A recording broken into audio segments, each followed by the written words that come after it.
Bond shaved and dressed in a dark blue worsted suit, with a pale blue shirt and a black silk knitted tie. As he tightened the knot at his throat, more details of his dream began to return to him unbidden.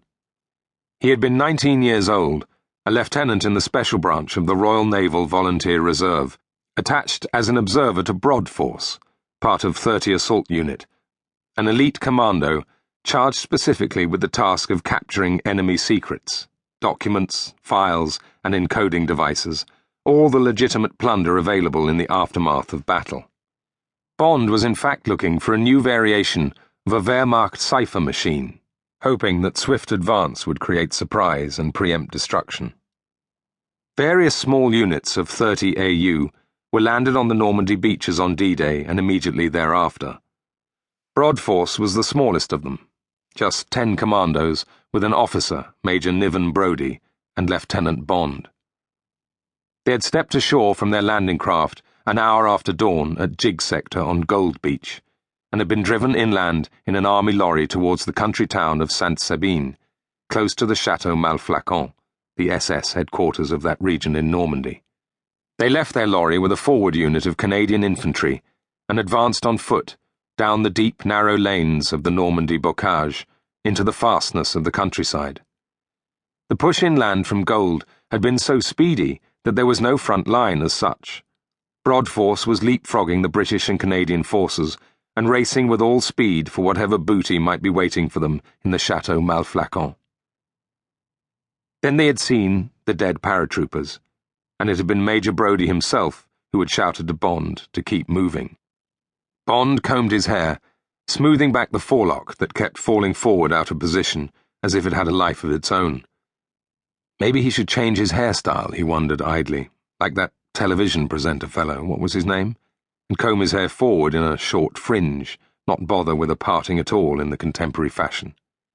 No, he thought, pas mon style. He swallowed again. His throat was sore.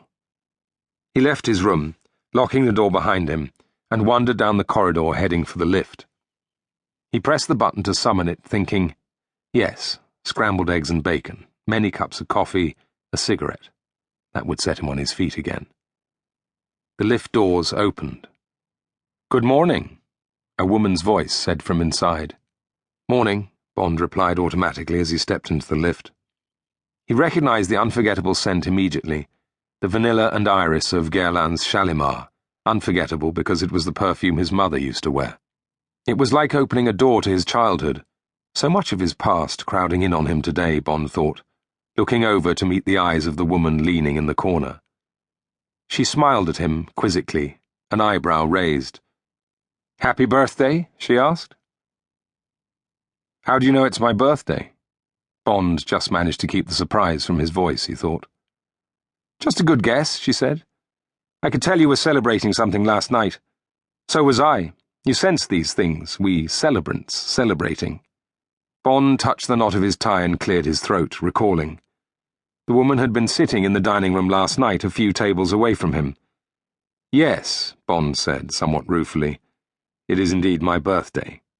He was buying a few seconds' time, his mind beginning to work. He was definitely off colour this morning. The lift hummed down to the lobby. "So, what were you celebrating?" he asked. He remembered now. They had both been drinking champagne and had simultaneously raised their glasses across the room to each other. "The 4th anniversary of my divorce," she said dryly. "It's a tradition I keep. I treat myself to cocktails, dinner, vintage champagne, and a night in a suite in the Dorchester, and then I send him the bill." She was a tall, rangy woman in her mid-30s, Bond estimated, with a strong, handsome face and thick, honey-blonde hair brushed back from her forehead and falling in an outward curve to her shoulders. Blue eyes. Scandinavian? She was wearing a jersey all-in-one navy catsuit with an ostentatious gold zip that ran from just above her groin to her neck. The tightness of the close-fitting material revealed the full swell of her breasts. Bond allowed the nature of his carnal appraisal to register in his eyes for a split second and saw her own eyes flash back. Message received. The lift doors slid open with a muffled ping at the ground floor. "Enjoy the rest of your day," she said with a quick smile, and strode out into the wide lobby.